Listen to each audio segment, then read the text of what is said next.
Pada tanggal 6 Agustus, bom atom dijatuhkan di kota Hiroshima oleh Amerika Serikat yang mulai menurunkan moral semangat tentara Jepang.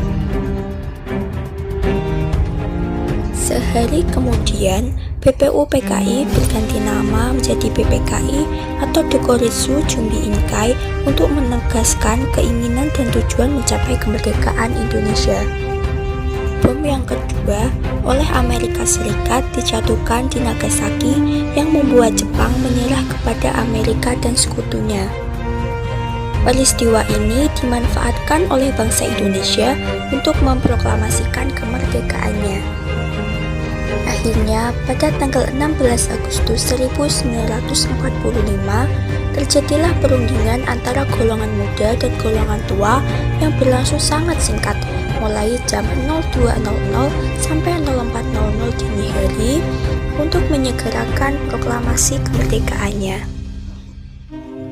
Teks proklamasi ini disusun oleh I.R. Soekarno, Dr. Andes Muhammad Hatta, dan Mr. Soebardjo di ruang makan Laksamana Tadasi Maeda, tepatnya di Jalan Imam Bonjol nomor 1. Konsep proklamasi ditulis oleh I.R. Soekarno. Adapun dari golongan muda, Soekarni mengusulkan agar yang menandatangani teks proklamasi ialah I.R. Soekarno dan Dr. Andes Muhammad Hatta. Teks proklamasi sendiri diketik oleh Sayuti Melik. Isi proklamasi kemerdekaan 17 Agustus 1945 sesuai dengan semangat yang tertuang dalam Piagam Jakarta tanggal 22 Juni 1945.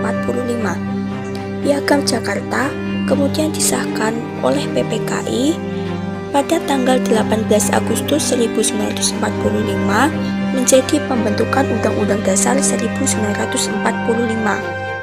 Pada tanggal 19 Agustus 1945,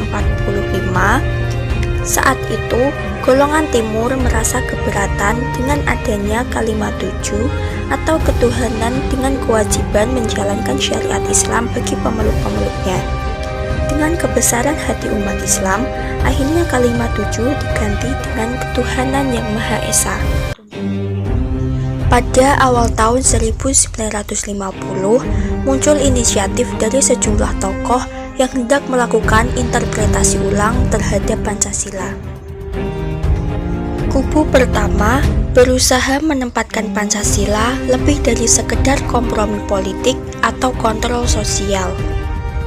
Adapun tokoh dari golongan nasionalis netral agama yaitu sebagai berikut: Sidik Joyo Soekarto dan Sultan Takdir Ali Syahbana.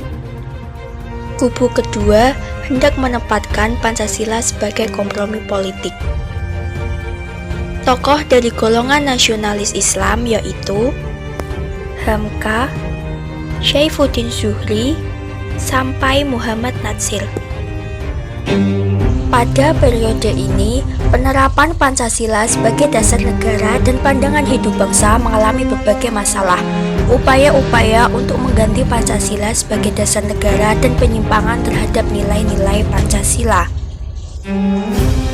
A. Pemberontakan Partai Komunis Indonesia atau PKI terjadi di Madiun 18 September 1948 yang dipimpin oleh Musso. Tujuan utamanya adalah mendirikan negara Soviet Indonesia yang berideologi komunis atau akan menggantikan Pancasila dengan paham komunis.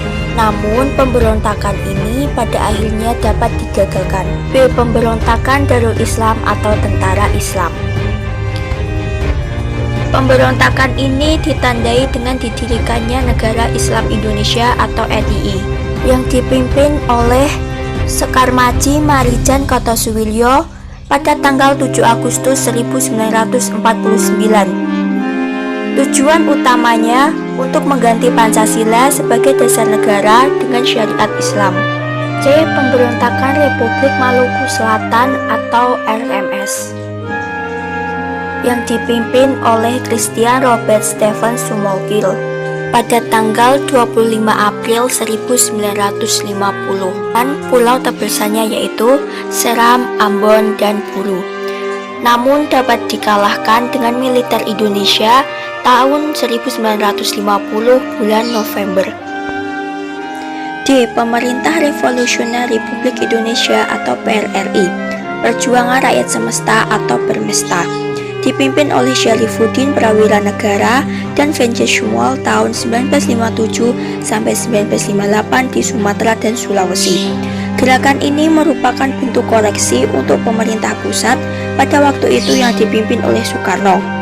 PRA atau Angkatan Perang Ratu Adil adalah misi yang didirikan Raymond Westering 15 Januari 1949. Westerling bersekongkol dengan Sultan Hamid II berusaha mempertahankan negara federasi yang dibentuk Belanda untuk melawan NKRI. Perubahan bentuk negara dari Republik Indonesia Serikat menjadi Negara Kesatuan Republik Indonesia. Sedangkan konstitusinya yang berlaku adalah Undang-Undang Dasar Sementara 1950.